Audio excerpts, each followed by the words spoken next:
Oi, eu sou a Lê. E eu sou a Ju. E juntas somos a LJ Psicologia. Tudo bem com você, Ju? Tudo ótimo. Espero que esteja bem aí com vocês também. Hoje a gente veio com um assunto super legal, que é como que funciona a avaliação psicológica dentro do concurso de segurança pública.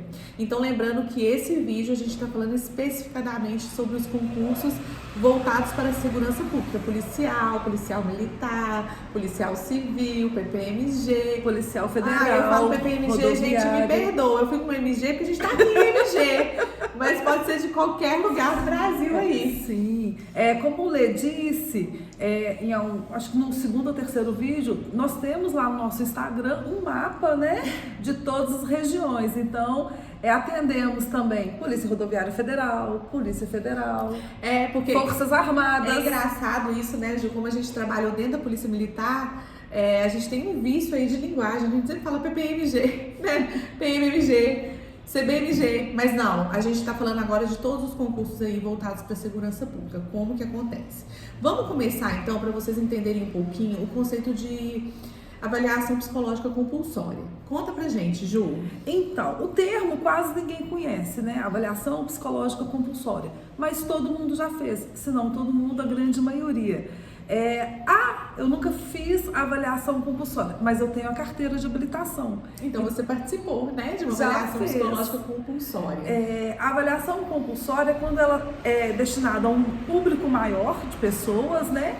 E o resultado, ele é simples, ou você é apto ou você é inapto. Não existe um meio termo. Por exemplo, façamos de conta que o candidato apresentou alguma dificuldade no contexto emocional. Aí o psicólogo fecha o teste, o laudo assim.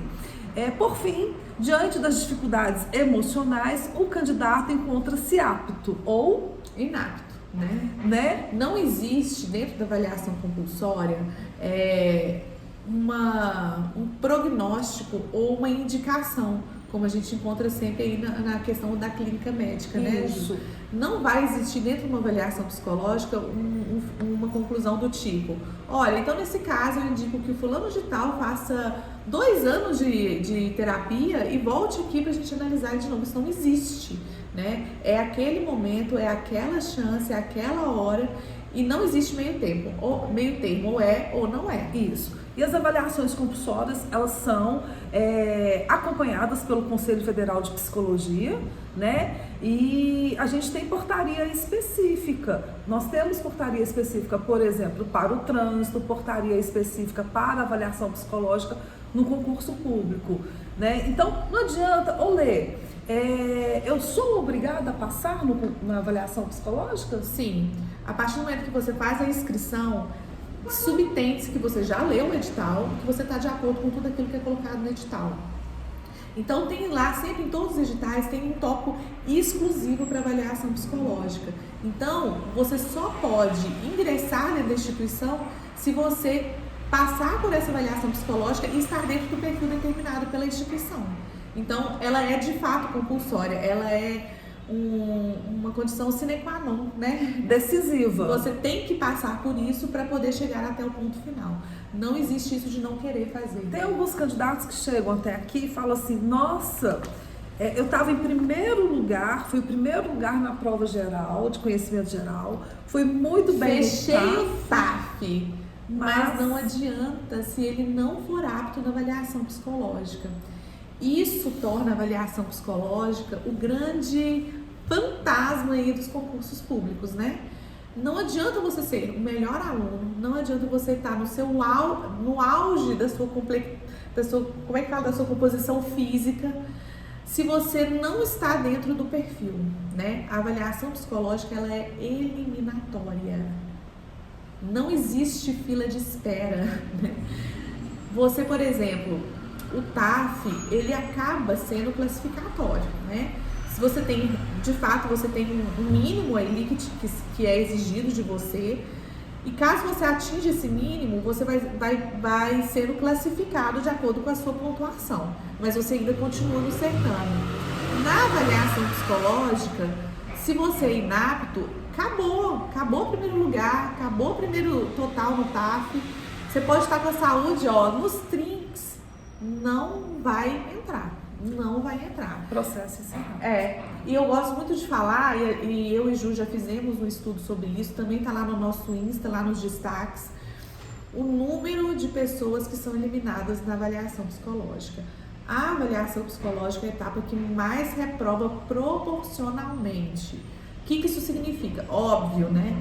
Que nos exames objetivos, nas provas, você tem um volume maior de candidatos, mas percentualmente a avaliação psicológica reprova muito mais. Sim. E por isso as pessoas têm tanto medo da avaliação psicológica. A gente está aqui para desmistificar isso, mas é de fato uma parte frágil aí, né, do concurso, né?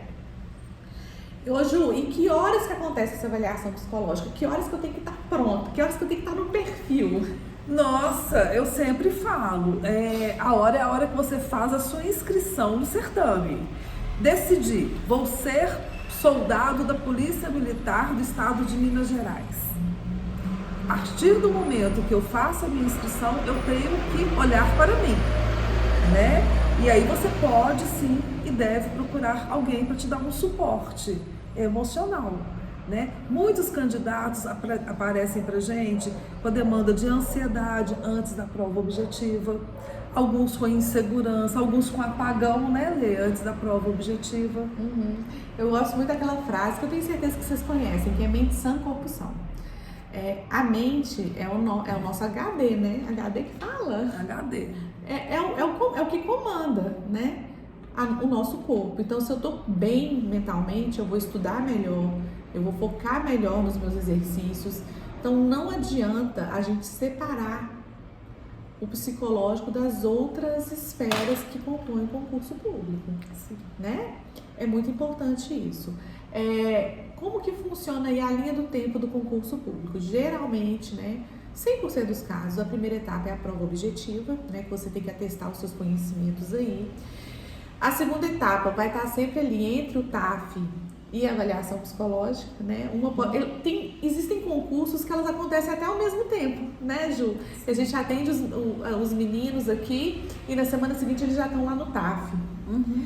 E também acontece de já ir correndo para os testes médicos. E isso é muito ruim, porque, gente, só abrindo parênteses, que eu acho que isso não estava nem no que a gente ia falar, mas eu acabei me lembrando.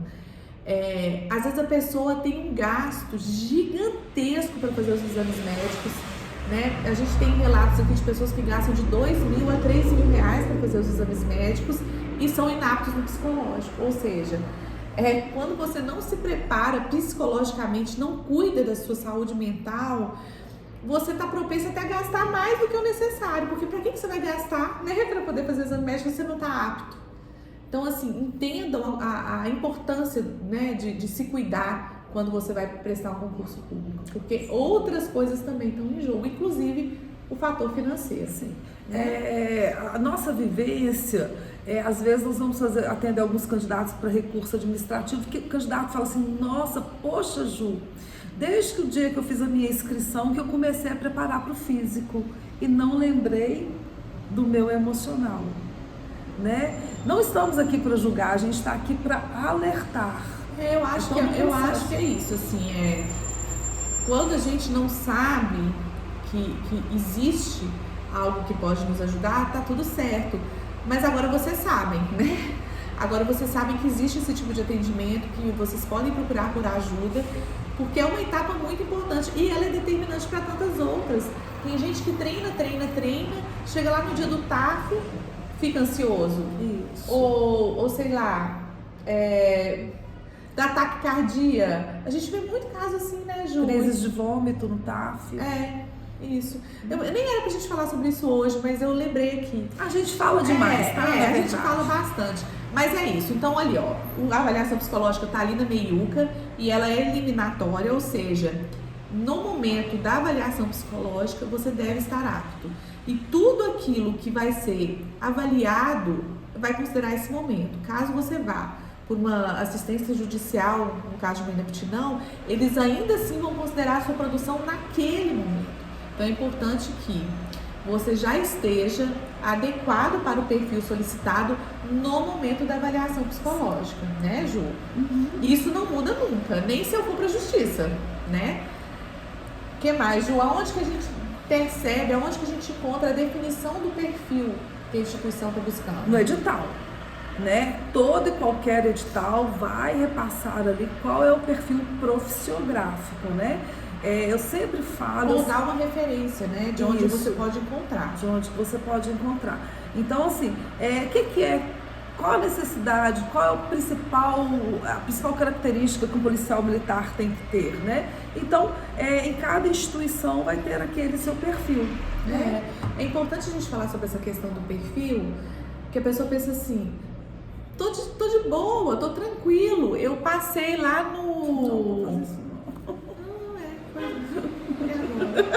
Vai cortar, corta. A gente corta no meio. O candidato pergunta assim pra mim, Letícia, eu tô tranquilo demais. Eu passei ano passado na Polícia Militar, mas eu tava com excedente e eu não entrei. Não precisa se preocupar, não, eu já tô apto pros bombeiros. Ou já tô apto pra Polícia Civil, eu passei na Polícia Militar. E ainda tem pior, tá, gente? Tem gente que fala assim, eu já sou policial militar, tá no papo. Tá no né? papo.